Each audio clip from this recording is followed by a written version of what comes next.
जी नमस्कार दोस्तों, my name is Naresh Kumar Meena from GPC Dholpur and welcome to lecture 6 of antenna. ठीक है, हम पढ़ रहे थे antenna chapter of subject code EL206 and subject name है wave propagation and communication engineering. So welcome friends. जैसा हम प्रीवियस लेक्चर्स में देख चुके हैं, इससे जस्ट प्रीवियस लेक्चर में हमने पढ़ा था कि अबाउट सम एंटीनाज, ठीक है, जिसके अंतर्गत हमने आइसोट्रोपिक एंटीना के बारे में पढ़ा, देन हर्जियन डायपोल जिसे एलिमेंट्री डबलेट भी कहते हैं और करंट एलिमेंट भी कहते हैं। उसके बाद शॉर्ट डायपोल के बारे में पढ़ा, उसके बाद हमने हाफ वेव डायपोल के बारे में पढ़ा, देन फोल्डेड डायपोल के बारे में पढ़ा। ठीक है, 5 antennas we have already covered, now it is 6th antenna. ठीक है, and the name is Yagi Uda antenna. ये इस एंटीना के साथ दोस्तों आप और बहुत फेमिलियर हैं। ठीक है, बचपन में जब हम दूरदर्शन देखते थे और टीवी एंटीना जो यूज़ करते थे, आजकल जो टीवी के लिए पैराबोलिक एंटीना यूज़ करते हैं, इसके बजाय हम पहले जो है कि टीवी के लिए, ठीक है, जो एंटीना यूज़ करते थे that was Yagi Uda antenna, और वो कुछ इस तरीके का होता था दोस्तों। देखिए यहाँ मैंने डायग्राम बनाया है, इसमें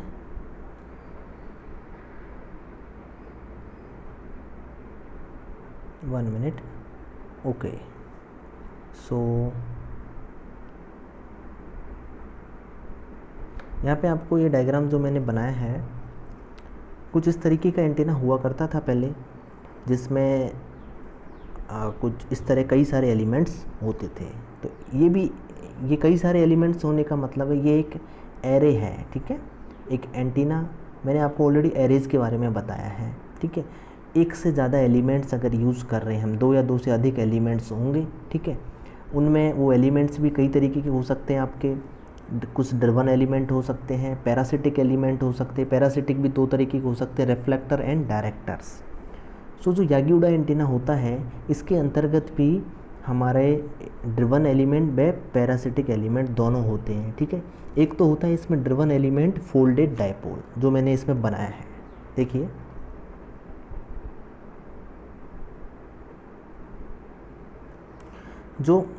जिसमें मैंने इनपुट दिया है, सोर्स का जो इनपुट, जो हमने आउटपुट है वो कहाँ दिया है, फोल्डेड डायपोल के इनपुट पे। तो this is your driven element. ठीक है, और बाकी के जो एलिमेंट्स होंगे they are parasitic element. So left side में जो सबसे लॉन्गेस्ट है that is reflector, as we already know that reflectors are having length longer than the driven element. Means driven element से ज़्यादा अगर लंबा है या ज़्यादा लॉन्ग है आपका कोई भी दूसरा element, then it will work as a reflector. So सबसे लेफ्ट साइड में जो है, जो सबसे लॉन्गेस्ट है, ठीक है, जो ड्रिवन एलिमेंट से भी लॉन्ग है, so that is called reflector. And जो राइट साइड में है, फोल्डेड डायपोल के राइट साइड में जो भी आपके पैरासिटिक एलिमेंट्स हैं, उनकी लेंथ जो है कि ड्रिवन लेंथ से कम है। ठीक है, so they are called directors. और इनका जो फंक्शन होता है actually, as you know that folded dipole antenna is a broadband antenna and is having good gain actually. ठीक है, so Yagi Uda antenna is also a broadband antenna and having good gain, but its radiation pattern is not same as the folded dipole because of these parasitic elements. So parasitic elements का effect क्या होगा कि reflector जो होगा वो तो folded dipole से आने वाले रेडिएशन को वापस से रिफ्लेक्ट कर देगा। ठीक है, एंड जो डायरेक्टर्स हैं, उधर जो आपकी रेडिएशन जाएगा फोल्डेड डाइपोल से, उनको वो उसी डायरेक्शन में आगे और स्ट्रॉन्ग बनाएंगे। ठीक है, तो this is the function of reflector and directors. So the ultimately जो रेडिएशन पैटर्न बनेगा वो कुछ इस तरीके का बनेगा, जैसे मैंने डायग्राम में बताया है radiation pattern. Okay, let me bring marker actually. So देखिए यहाँ पे मैंने जो बनाया है ये है आपका radiation pattern of Yagi Uda antenna actually. ठीक है, and this is your folded dipole and this and this is director. ठीक है, having length lesser than folded dipole or driven element, and this is your reflector having length more than driven element. driven element की मैंने यहाँ पे जो length ली है that is 0.5 lambda, ठीक है। सो रिफ्लेक्टर की लेंथ है 0.55 लैम्डा, एंड डायरेक्टर लेफ्ट जो राइट साइड में है वो सारे डायरेक्टर्स फिर उनकी जो लेंथ है वो डिक्रीजिंग ऑर्डर में एक्चुअली, ठीक है। 0.45 लैम्डा, देन उससे छोटा और देन उससे भी छोटा, ठीक है। इस तरीके से जो है कि आपका यागी उडा एंटेना होता है, ठीक है। इसके बारे में अगर थ्योरी ज़्यादा आपको पढ़नी है तो मैंने नोट्स आपके लिए बनाए हैं अच्छे, ठीक है। ये नोट्स में काफ़ी सारे पॉइंट्स मैंने डाले हैं, ये सब आपको याद होने चाहिए जिससे आप अच्छे से एग्ज़ाम में लिख सकें। सो इसमें पॉइंट नंबर 1 है, देखिए element have different length and equal spacing. So इसकी जो क्या खासियत है दोस्तों, यागी उडा एंटेना में जो एलिमेंट्स होते हैं, एलिमेंट्स क्या, एलिमेंट्स को हम रेडिएटर भी बोल सकते हैं, ठीक है, या फिर एलिमेंट्स।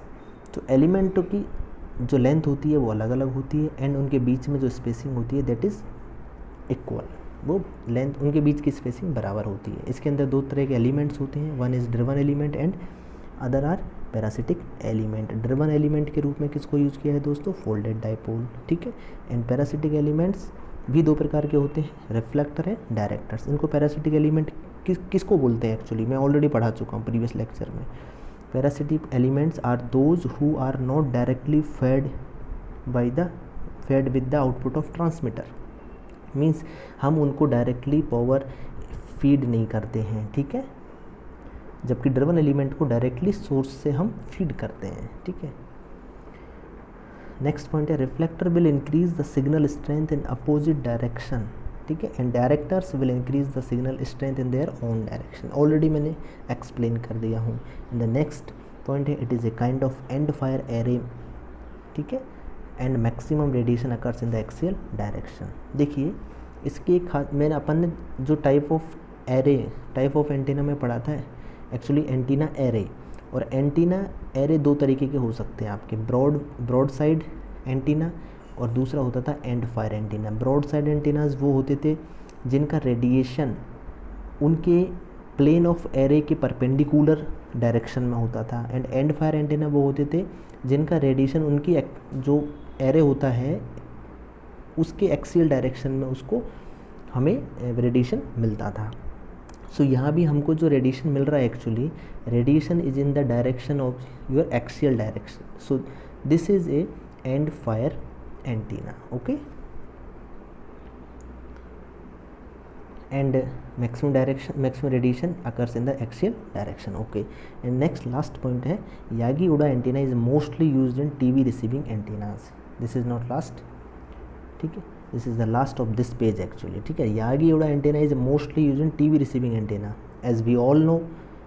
चूँकि जो यागी उडा एंटीना का जो एप्लीकेशन था सबसे इम्पोर्टेंट एप्लीकेशन हमने वही देखा है और सब ने यूज किया है ऑलमोस्ट, ठीक है। नए बच्चों ने शायद नहीं किया हो क्योंकि अब आपके समय में जो है कि पैराबोलिक एंटीना जो डिश एंटीना जो आ गया है और जो कि अभी सभी लोग यूज़ करते हैं, ठीक है। यागी उडा एंटीना को बहुत ही रेयरली यूज़ किया जाता है आजकल।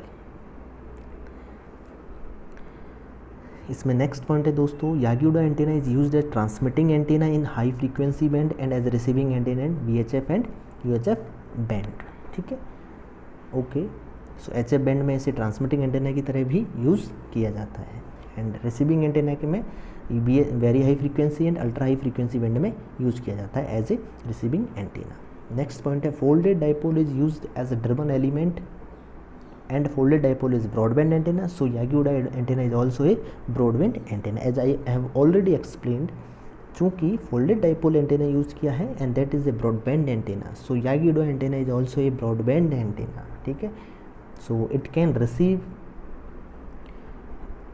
a wide range of frequencies actually, ठीक है। And then next point है good impedance matching because folded dipole is used। Folded dipole में हम ऑलरेडी पढ़ चुके हैं कि उसका एडवांटेज ही है ओवर डाइपोल, ठीक है। फोल्डेड डाइपोल का एडवांटेज क्या था, it was a broadband and also having good impedance matching property because its input impedance was higher than the dipole. So here also we have good impedance matching. Okay, and next point है directive gain. ठीक है, directive gain जो होता है that is 5 to 7 dB and which is low being an array antenna. Actually जो मैंने आपको arrays जब पढ़ाए थे, डाइपोल से तो ज़्यादा है इसका गेन, फोल्डेड डाइपोल। ठीक है, फोल्डेड डाइपोल का थोड़ा अधिक होता है डाइपोल से, बट एक एंटीना, एक एरे एंटीना होने के बावजूद भी ये 5 से 7 dB गेन देता है। दिस इज़, ये कह सकते हैं कि थोड़ा लॉ होता है इसका gain. Okay, and the last point is radiation pattern is unidirectional as we have seen that the pattern, see the pattern is unidirectional actually। ठीक है, back lobe is very less and the front lobe is in the axial direction, so it is unidirectional actually। ठीक है, आई hope आपको Yagi Uda antenna जो है कि समझ में आया होगा। एंड देन नेक्स्ट आता है आपका 7th antenna that is log periodic antenna. ठीक है, इसकी क्या प्रॉपर्टीज़ होती हैं देखिए दोस्तों, इसके अंदर भी हम डाइपोल्स यूज़ कर रहे हैं एंड कई सारे डाइपोल्स हैं। It means it is also an array antenna. ठीक है, एंड इसके अंदर कुछ खासियत जैसे डायग्राम हम देख सकते हैं कि सभी एलिमेंट्स की जो लेंथ है दैट इज़ डिफरेंट। ठीक है, एंड स्पेसिंग भी डिफरेंट हो सकती है according to the requirement. And diagram से हमें पता चल रहा है कि जो फीड कहाँ से कर रहे हैं, जो सबसे शॉर्टेस्ट लेंथ का डायपोल है वहाँ से हम फीड कर रहे हैं इन द बीम डायरेक्शन। ठीक है, लेट मी ब्रिंग ब्रश। सो देखिए, आप फीड कहाँ से कर रहे हो, यहाँ से। इट मीन्स शॉर्ट, जो सबसे नैरो डायपोल है, सबसे छोटा डायपोल है, वहाँ से हम इसे फीड करते हैं। And your beam direction means radiation इस डायरेक्शन में होगा। ठीक है, so this we need to remember. इसमें एक रिलेशनशिप होती है दोस्तों, इसकी लेंथ और जो इनके बीच में डिस्टेंस है, हर एक डायपोल के बीच में डिस्टेंस है। फर्स्ट D1, L1 और L2 मीन्स जो फर्स्ट एंटेना और सेकंड एंटेना के बीच की दूरी D1 है। फर्स्ट एंड थर्ड एंटेना के बीच की दूरी D2 है। फर्स्ट एंड फोर्थ एंटेना के बीच की दूरी D3 है। ठीक है, सो इसके अंदर का जो रिलेशन होता है, distance D1, D2, D3 and L1 जो लेंथ्स हैं, फर्स्ट एंटेना की लेंथ L1 है, सेकंड एंटेना की लेंथ L2 है, थर्ड एंटेना की लेंथ L3, इसी प्रकार से L4 एंड L5 है। सो इनकी लेंथ्स में और ये डिस्टेंस जो है D1, D2, D3, इनमें कुछ रिलेशनशिप होती है दैट इज़ हियर एक्चुअली। ठीक है, ये जिसे फॉर्मूला मैंने नीचे लिखा है, जो relationship L1 upon L2 equal to L2 upon L3 equal to L3 upon L4 equal to dash dash equal to D1 upon D2 equal to D2 upon D3 equal to D3 upon D4 equal dash dash dash. So ये जो relationship है इसकी distance में and spacing में और इनकी lengths में कुछ इस प्रकार होती है। ठीक है, ये हमको याद रखना है। एंड इसके बारे में कुछ पॉइंट्स मैंने यहाँ नोट डाउन किए हैं। So you need to remember these points. The array consist of a number of dipoles of different lengths and spacing. ठीक है, ये एक एरे है जिसके अंदर डाइपोल्स हैं जिनकी लेंथ अलग अलग है और स्पेसिंग भी अलग अलग है। This is feeded from 2 wire line. इसको 2 वायर लाइन से हमने फीड किया है, विच is transposed between each adjacent pair of dipoles. जो हमने फीड पॉइंट जो किया है, फीड जो हमने ट्रांसमिशन लाइन से यहाँ किया है दोस्तों, तो देखिए फर्स्ट जो डाइपोल में हमने इनपुट दिया है उसके बाद उसको हमने ट्रांसपोज कर दिया, उल्टा कर दिया है दूसरे डाइपोल में। ठीक है, दोनों की पोलरिटी चेंज कर दी है फीड में। जो फीड पॉइंट है वहाँ पे पोलरिटी चेंज हो गई इनपुट की। तो इस तरीके से हम हर एंटेना के बीच में क्या करेंगे कि जो इनपुट है उसको हम ट्रांसपोज कर देंगे। तो यही लाइन में ये बात लिखी है कि the array is fed from the narrow end a maximum radiation is in the direction. ये लिखा देखिए, this is feeded from 2 wire line which is transposed between each adjacent pair of dipole. Means कि जो input है उसको transpose कर देंगे अलग अलग एंटीनाज में। देन नेक्स्ट पॉइंट है the array is fed from the narrow end maximum radiation is in the direction in this direction. ठीक है, तो जो मैक्सिमम रेडिएशन कौन सी डायरेक्शन में मिलेगा, बीम डायरेक्शन में, जो मैंने वहाँ इंडिकेट किया था यहाँ पे, beam direction. So maximum radiation इस डायरेक्शन में मिलेगा। There main feature is frequency independence for both radiation resistance and pattern. इसका जो सबसे इम्पोर्टेंट फीचर है एक्चुअली ये लॉग पीरियडिक एंटीना का, ये है कि it is a frequency independent antenna. Frequency अगर आप चेंज करते हो इनपुट की, उससे इसके रेडिएशन रेजिस्टेंस और पैटर्न जो है, रेडिएशन पैटर्न जो है, उस पर कोई इफेक्ट नहीं पड़ेगा। सो हम कह सकते हैं कि this is a frequency independent antenna. Next point है बैंडविड्थ इज़ वेरी लार्ज। इसकी जो बैंडविड्थ होती है वो काफ़ी अधिक होती है, 10 गुना अधिक होती है जनरल डाइपोल से। एंड नेक्स्ट पॉइंट है डायरेक्टिव गेन इज़ मॉडरेट। इसका जो गेन होता है बहुत अधिक नहीं होता है मगर मॉडरेट होता है। रेडिएशन पैटर्न में बी यूनिडायरेक्शनल और बाई डायरेक्शनल। इसका जो रेडिएशन पैटर्न है दोस्तों, इट मे बी यूनिडायरेक्शनल और bidirectional, depend on the design actually, ठीक है। And the next point is it is used in the field of high frequency communication and also use as multi channel TV receiving antenna. अगर आपसे पूछे इसका application क्या है log periodic antenna, it is used as a multi channel TV receiving antenna and also used in high frequency communication. So these points you need to remember for this antenna. And the last point is also there, इसका नाम हमने log periodic क्यों रखा है actually, ठीक है। सो इसलिए रखा कि इसका इनपुट इम्पीडेंस एंड जो फ्रीक्वेंसी है, इनपुट फ्रीक्वेंसी जो सिग्नल हम इसमें अप्लाई करेंगे उसका अगर लॉग लें तो लॉग एफ, सो इन दोनों के बीच में input impedance and log F के बीच में अगर हम ग्राफ बनाएं तो हम पाएंगे कि इट इज़ पीरियडिक एक्चुअली, ठीक है।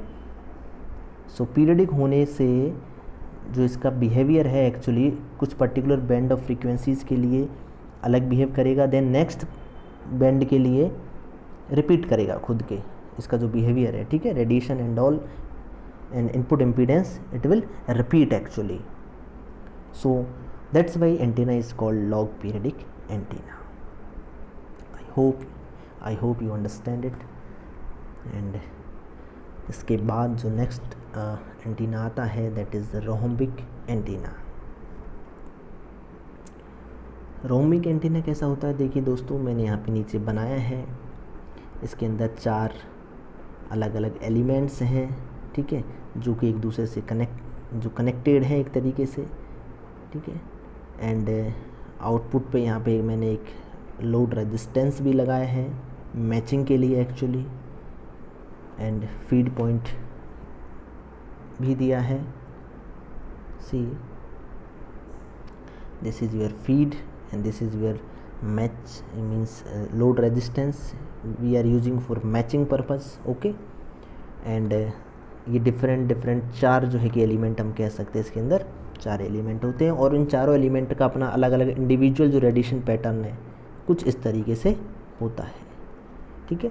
और फाइनली जो हमें रेडिएशन पैटर्न मिलता है that will look like this, okay. ये चारों रेडिएशन पैटर्न को अगर हम मिक्स कर देंगे सो रिजल्टेंट रेडिएशन पैटर्न कुछ इस तरीके का मिलेगा, अंडरस्टैंड, ओके। और इसकी जो स्ट्रक्चर होती है वो कुछ रोम्बस स्ट्रक्चर होती है। और अब एक चीज़ तो इसे देख के हमें मालूम चलती है कि actually it is a means इसके अंदर लोड है, ठीक है, and it is terminated actually at the output it is not open, so it is terminated. इसका मतलब है टर्मिनेटेड का मतलब है only forward wave will be there and reflected wave will not be there. इसका मतलब स्टैंडिंग वेव नहीं बनेगी। एंड वी कैन से, हमने पढ़ा था प्रीवियस लेक्चर में, एक पढ़ा था non resonant antenna. Non resonant antennas वो होते हैं जो कि फुल्ली टर्मिनेशन पे उनका वो लोड होता है एंड फुली मैस्ड लोड होता है actually, and no reflected wave will be there. Similarly यहाँ भी हो रहा है। इसका मतलब है रोम्बिक एंटीना आपका एक नॉन रेजोनेंट एंटीना है, okay.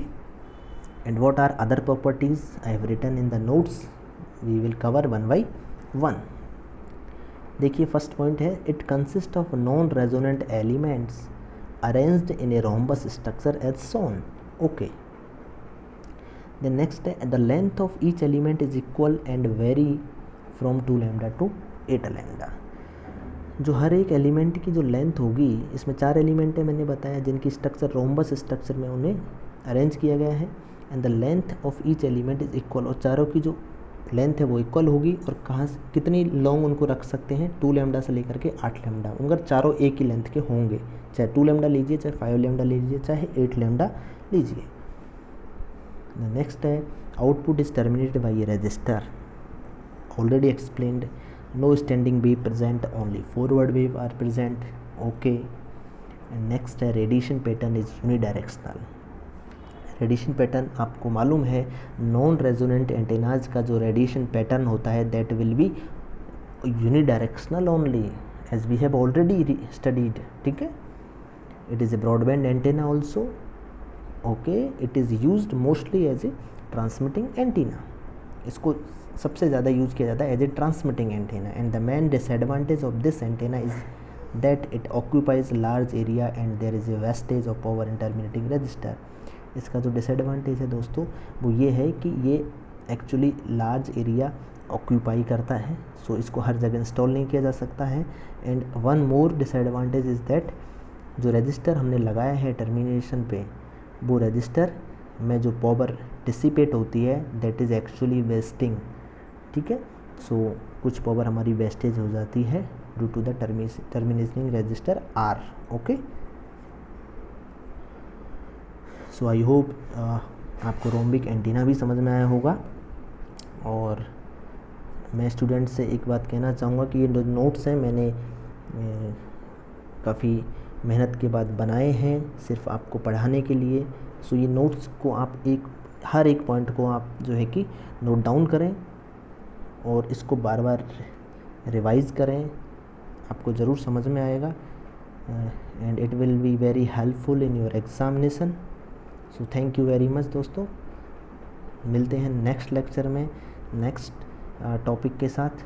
Thank you for watching.